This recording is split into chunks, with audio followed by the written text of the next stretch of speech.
Hello students, आज हम लोग चलते हैं सेल की तरफ, यानी सेलुलर ऑर्गेनिज्म की तरफ। लास्ट क्लास में हम लोगों ने देखा था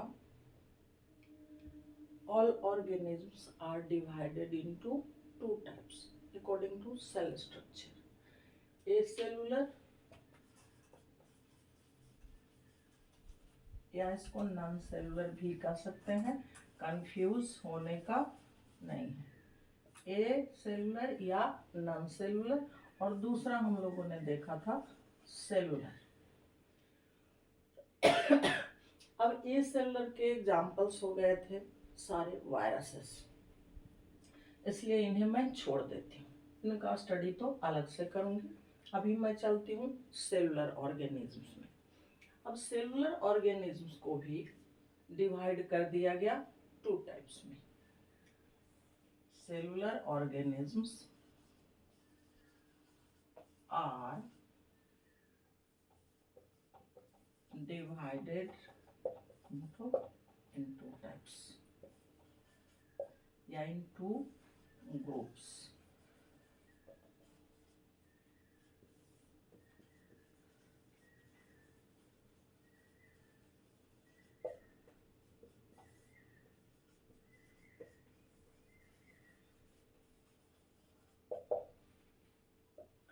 Prokaryotes and eukaryotes. Acellular या नॉन सेलुलर को हम लोग हटा देते हैं। आज चलते हैं cellular organism. Cellular organisms are divided into two groups.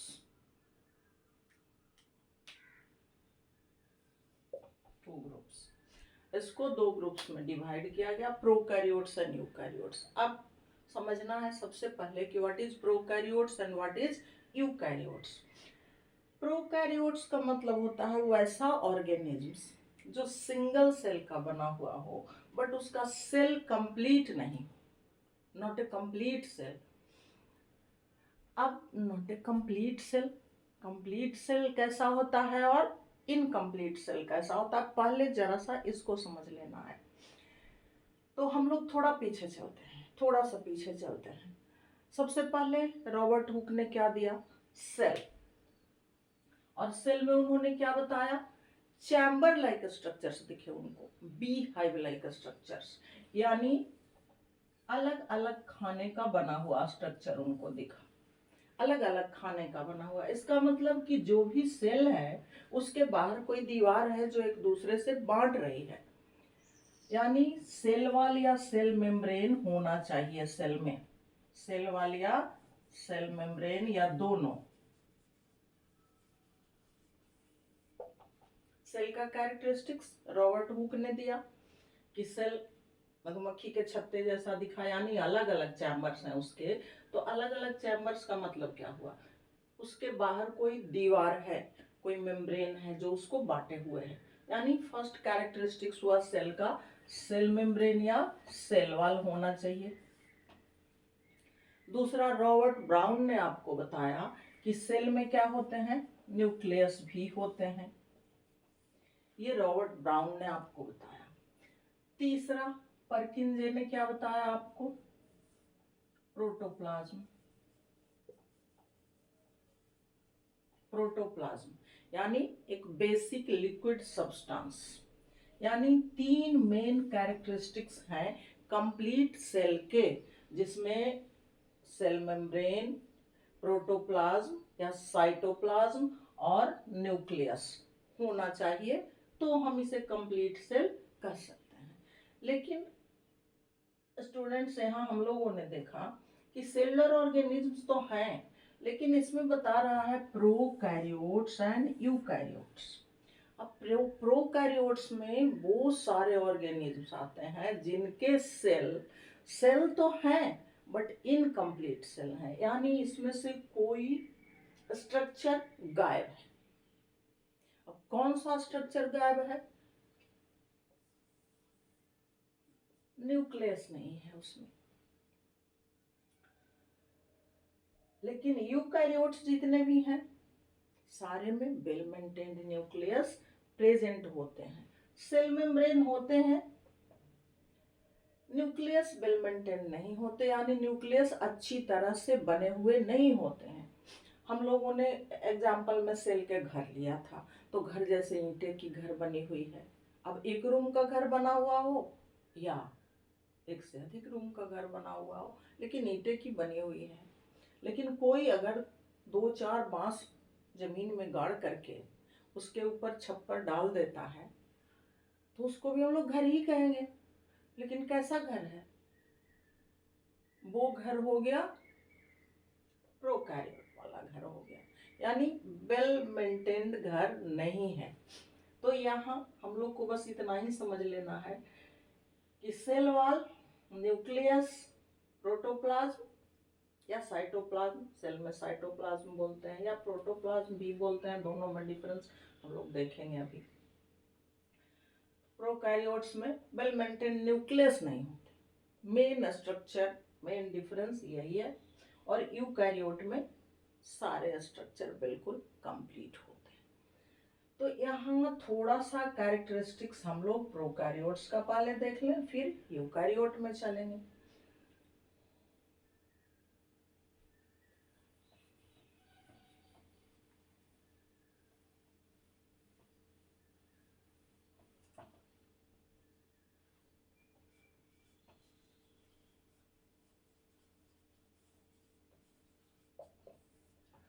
Prokaryotes अभी मैं बताई कैसे होते हैं, वेल मेंटेन न्यूक्लियस नहीं होते हैं।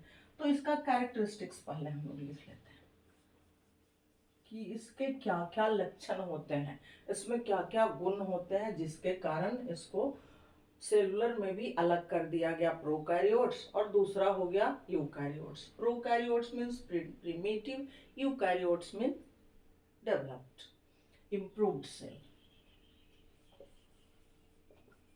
characteristics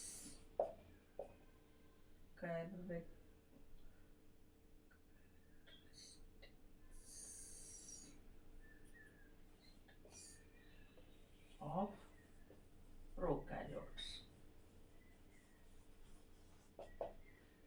फर्स्ट पॉइंट क्या डालेंगे? Prokaryote cells are primitive and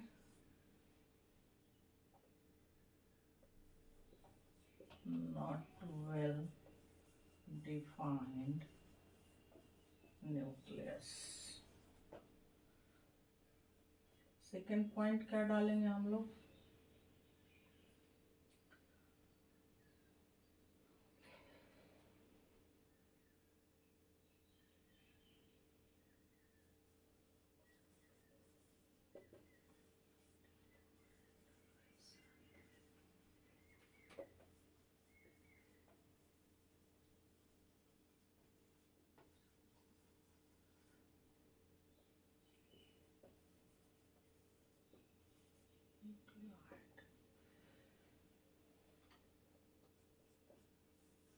तीसरा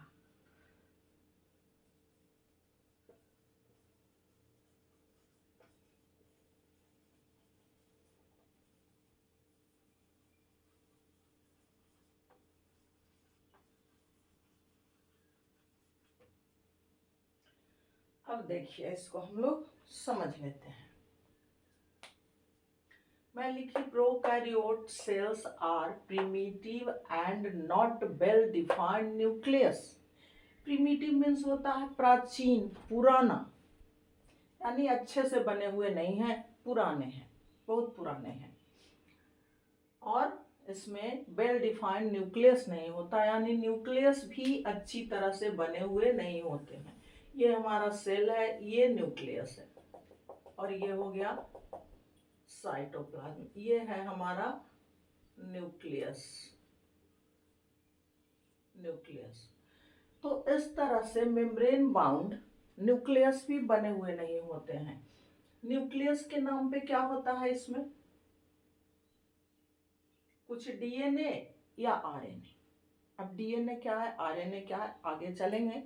पहले यहाँ इसको देख लें कि प्रिमिटिव यानी बहुत प्राचीन, पुराने यानी पुराना स्ट्रक्चर होता है इनका, पुराने तरह के बने होते हैं।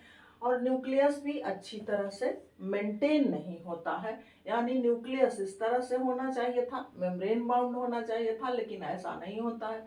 उसके जगह पर सिर्फ कुछ जेनेटिक मटेरियल्स होते हैं। जेनेटिक मटेरियल्स में आदर डीएनए और आरएनए, बस बीच में डीएनए या आरएनए पड़े होते हैं। तो यही हो गया नॉट डिफाइंड या नॉट वेल मेंटेन्ड न्यूक्लियस, यानी न्यूक्लियस अच्छी तरह से विकसित नहीं होते हैं। सेकेंड पॉइंट कहता है कि undefined region in cytoplasm is called nucleoid. अब तो यहाँ हम लोग प्रोकैरियोट्स ऑर्गेनिज्म में सेल, प्रोकैरियोटिक सेल होंगे, तो उसमें न्यूक्लियस के जगह पे हम लोग क्या लिखेंगे? अगर स्ट्रक्चर बनाना हो ये, तो हम लोग क्या करेंगे? उसमें सेल मेम्ब्रेन तो लिखेंगे या सेल वॉल तो लिखेंगे, साइटोप्लाज्म भी लिखेंगे, लेकिन न्यूक्लियस के बदले हम लोग क्या लिखेंगे? न्यूक्लियोइड। यानी nucleoid means not well maintain nucleus, और न्यूक्लियोइड मीन्स प्रोकैरियोट का न्यूक्लियस, और न्यूक्लियोइड मीन्स बैक्टीरिया का न्यूक्लियस, क्योंकि प्रोकैरियोट्स में बैक्टीरिया होते हैं। तो ये सेकेंड पॉइंट हो गया, primitive not well defined nucleus and this region in cytoplasm is called nucleoid.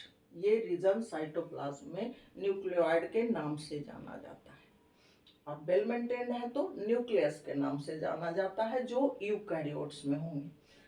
Third point कहता है कि membrane bound organelles are absent. Cell structure कहीं भी होते हैं तो उसमें न्यूक्लियस तो होता ही है, साइटोप्लाज्म होते ही हैं। इसके अलावा इसमें और भी बहुत सारे स्ट्रक्चर होते हैं, नाम सुना होगा आप लोगों ने, mitochondria, plastid, ribosome, endoplasmic reticulum, Golgi body, इस तरह से बहुत सारे ऑर्गेनेल्स होते हैं। सारे मेम्ब्रेन बाउंडेड, मेम्ब्रेन से घिरे होते हैं। ऐसा नहीं है कि बस बिखरा होता है जहाँ के तहाँ, सारे एक मेम्ब्रेन से घिरे हुए होते हैं, एक निश्चित शेप लिए होते हैं, आकार एक निश्चित होता है उनका, तो उसे कहते हैं membrane bound organelles. Organ means थोड़ा बड़ा पार्ट हो गया, ऑर्गेनेल्स मीन्स छोटा, सेल के अंदर का structure. Membrane bound organelles are absent, तो इसमें मेम्ब्रेन बाउंड ऑर्गेनेल्स भी नहीं होते हैं। बैक्टीरिया में या प्रोकैरियोट्स में मेम्ब्रेन बाउंड ऑर्गेनेल्स भी नहीं होते हैं। न्यूक्लियस के जगह पर सिर्फ जेनेटिक मटेरियल है, आरएनए या डीएनए, आरएनए या डीएनए। साइटोप्लाज्म है, सेल वॉल है, लेकिन न्यूक्लियस नहीं है। तो न्यूक्लियस को हम लोग, या उस रीजन को, इस एरिया को हम लोग न्यूक्लियोइड के नाम से जानते हैं। मेम्ब्रेन बाउंड ऑर्गेनेल भी नहीं है, यानी इसमें ना ही कोई माइटोकॉन्ड्रिया है, ना कोई एंडोप्लाज्मिक रेटिकुलम है, ना ही कोई गोल्गी बॉडी, कुछ नहीं है। हाँ, सेल ऑर्गेनेल्स के नाम पे राइबोसोम प्रेजेंट होते हैं। राइबोसोम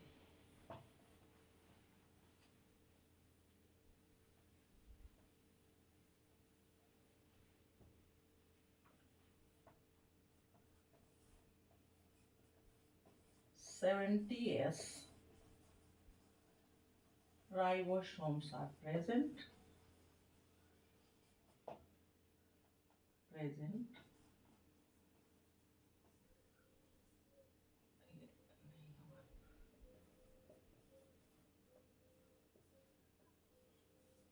floating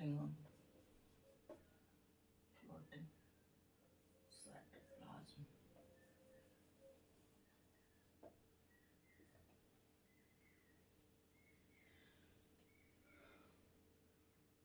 सेल ऑर्गेनेल्स के नाम पे क्या होते हैं? सिर्फ 70S ribosome. 70S ribosome. Ribosome is of two types. Ribosome भी दो तरह के होते हैं, 70S एंड 80S। तो 70S राइबोसोम प्रोकैरियोट्स के कैरेक्टरिस्टिक्स हैं, एंड 80S राइबोसोम यूकैरियोट्स के कैरेक्टरिस्टिक्स हैं। तो यहाँ पे क्या प्रेजेंट होता है? 70S राइबोसोम, और ये साइटोप्लाज्म में तैरते रहता है, फ्लोट करते रहता है, फ्रीली फ्लोटिंग। हम लोग लिख सकते हैं ऐसा कि फ्रीली फ्लोटिंग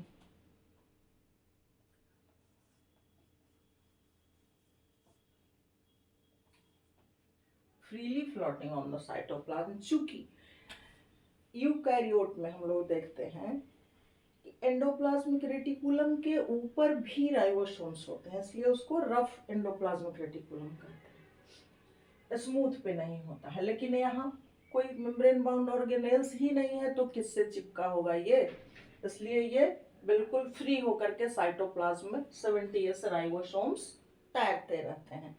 यानी सेल ऑर्गेनेल्स के नाम पे इसमें क्या होता है present, 70s ribosomes. Cytoplasm present होते हैं, सेल वॉल प्रेजेंट होते हैं। इसको पहले ही लिख देना चाहिए था, सेल वॉल एंड साइटोप्लाज्म ये दोनों प्रेजेंट होते हैं, cell wall and cytoplasm present, nucleus absent.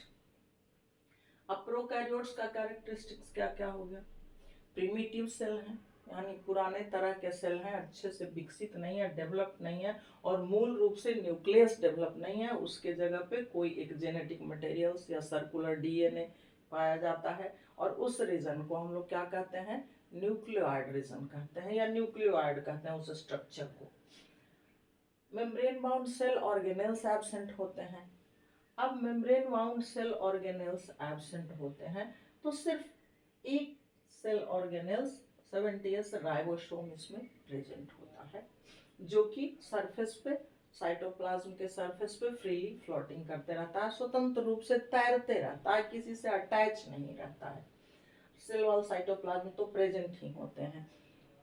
ऐसे भी ऑब्वियस है, जब साइटोप्लाज्म में तैर रहा है तो साइटोप्लाज्म होंगे ही, मेम्ब्रेन बाउंड स्ट्रक्चर है तो सेल वॉल होंगे ही। इसका थोड़ा सा साइज देख लेते हैं हम लोग।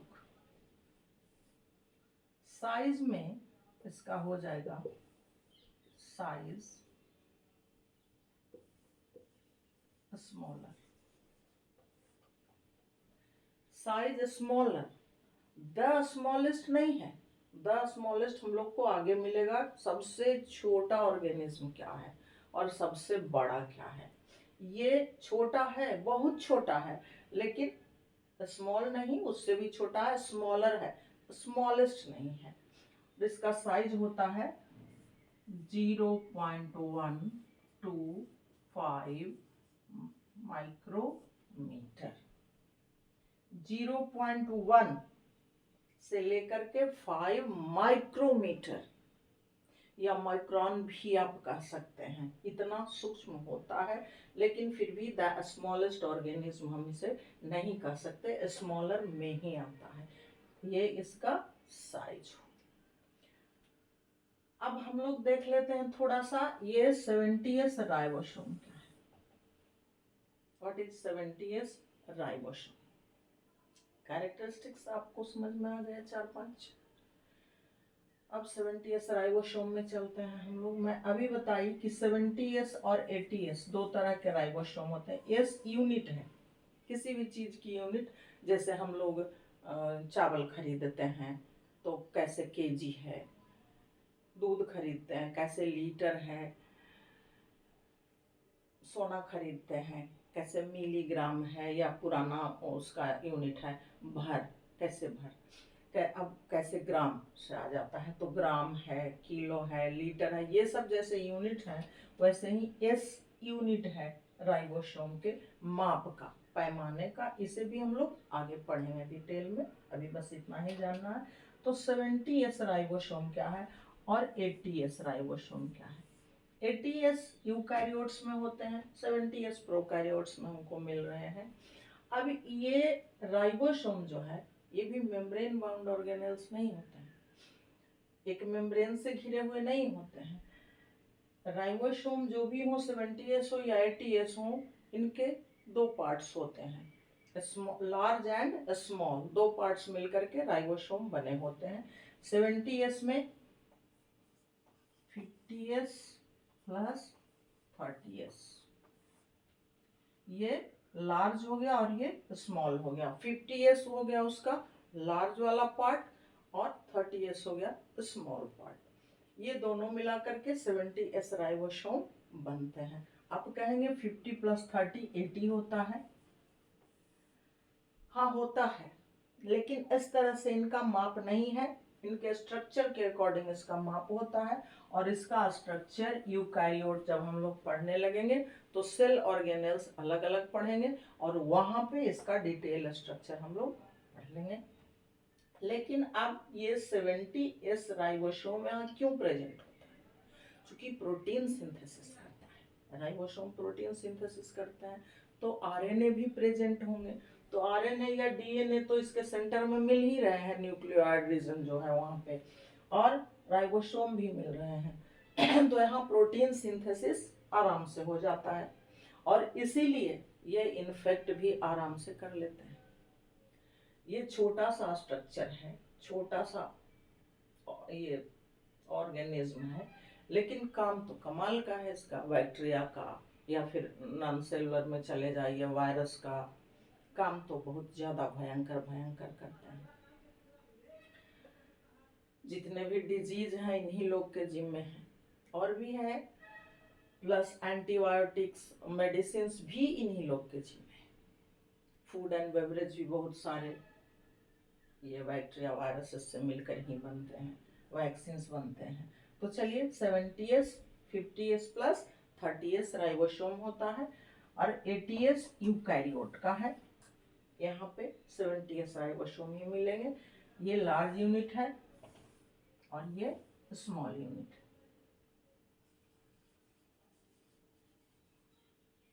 लार्ज यूनिट, स्मॉल यूनिट, ये क्या काम करते हैं? Protein synthesis. Protein synthesis. ये स्ट्रक्चर हो गए प्रोकैरियोट्स के सेल का। अब बैक्टीरिया सेल का फिर थोड़ा अलग स्ट्रक्चर हो जाएगा। यहाँ पे प्रोकैरियोट्स का कैरेक्टरिस्टिक्स में ये 5 पॉइंट्स ही दिमाग में रखिएगा। सबसे पहला तो प्रिमिटिव हो गया, अनडिफाइंड न्यूक्लियर रीजन हो गया, यानी इनकम्प्लीट न्यूक्लियस हो गया। अनडिफाइंड न्यूक्लियस रीजन को न्यूक्लियस ना कह करके न्यूक्लियोइड कहते हैं। चूंकि न्यूक्लियस के ऊपर कोई मेम्ब्रेन भी नहीं होता, उसमें कोई लिक्विड सब्सटेंस भी नहीं होता, न न्यूक्लियर मेम्ब्रेन न न्यूक्लियोप्लाज्म, बस जेनेटिक मटेरियल्स होते हैं, आइदर डीएनए और आरएनए, बस यही दोनों में कोई एक होते हैं। उसके बाद मेम्ब्रेन बाउंड ऑर्गेनेल्स भी नहीं पाए जाते इसमें, न माइटोकॉन्ड्रिया, न एंडोप्लाज्मिक रेटिकुलम, न गोल्गी बॉडी, ये सारे एब्सेंट होते हैं। इसमें प्रेजेंट होते हैं सिर्फ 70s राइबोसोम, जो कि प्रोकैरियोट के ही कैरेक्टरिस्टिक्स हैं। यूकैरियोट में 80s राइबोसोम्स मिलते हैं हमको। 70s राइबोसोम के 2 यूनिट होते हैं, 50s एंड 30s। एस इसका यूनिट है। साइज इसका स्मॉलर साइज होता है, यानी छोटा नहीं, बहुत छोटा होता है, लेकिन बिल्कुल छोटा नहीं होता, द स्मॉलेस्ट नहीं होता है। 0.125 म्यू माइक्रॉन या माइक्रोमीटर या माइक्रॉन, जो भी आप कह लें, इतना छोटा इसका साइज होता है। 70s राइबोसोम्स जो हैं उसमें 2 यूनिट्स, 50s 30s, ये प्रोटीन सिंथेसिस का काम करता है। लार्ज यूनिट, स्मॉल यूनिट, ये तो देखने से ही समझ में आ जाएगा। अब इसके बाद थोड़ा सा हम लोग चलते हैं इसमें। एग्जाम्पल तो इसका बैक्टीरिया ही हो जाएगा। एग्जाम्पल भी नीचे लिख देती हूँ।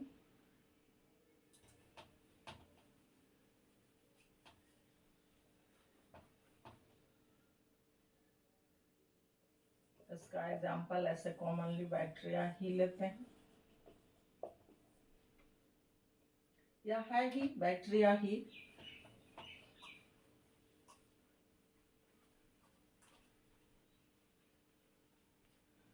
ये कैरेक्टरिस्टिक्स हो गए प्रोकैरियोट्स प्रिमिटिव सेल्स के, यानी बैक्टीरिया सेल का एक टिपिकल कैरेक्टरिस्टिक्स हो गया ये सारा। अब प्रोकैरियोट्स को भी डिवाइड किया गया,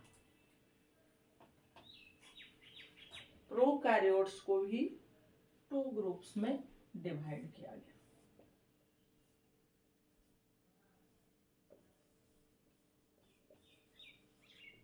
बैक्टीरिया, यहाँ हो जाएंगे ये the bacteria and the archaea. ये आर है बच्चों, आप लोग कैसे लिखते हैं इस तरह से, तो चलिए the bacteria and the archaea, दोनों का डिफरेंस थोड़ा सा समझ लीजिए। बैक्टीरिया का नाम आप लोग सुने होंगे common. Archaea is also a type of bacteria, लेकिन दोनों में डिफरेंस क्या है, डिफरेंस डिटेल हम लोग वो भी बाद में ही पढ़ेंगे, जैसे जैसे एडवांस होते चलेंगे पढ़ेंगे। बट यहाँ पे मैं थोड़ा सा बता दे रही कि बैक्टीरिया जो है ये हर जगह उपलब्ध होता है, ये कहीं भी मिल सकता है आपको, आपके हाथ में भी मिल सकता है, आपके पानी के ग्लास में भी मिल सकता है, आपके कपड़े पे भी मिल सकता है, पॉलीथीन पे भी मिल सकता है, बेड पे भी मिल सकता है, पेड़ पौधे पे भी मिल सकता है, कहीं भी मिल सकता है बैक्टीरिया आपको। लेकिन आर्किया जो है ये हर्ष हैबिटेट में पाया जाता है। हर्ष हैबिटेट का मतलब क्या होता है, कठिन जगहों में, कड़े आवास में। अब वो हर्ष हैबिटेट क्या है, कड़े आवास क्या है, ये तो नॉर्मल जगहों में सब जगह मिल जाता है बैक्टीरिया।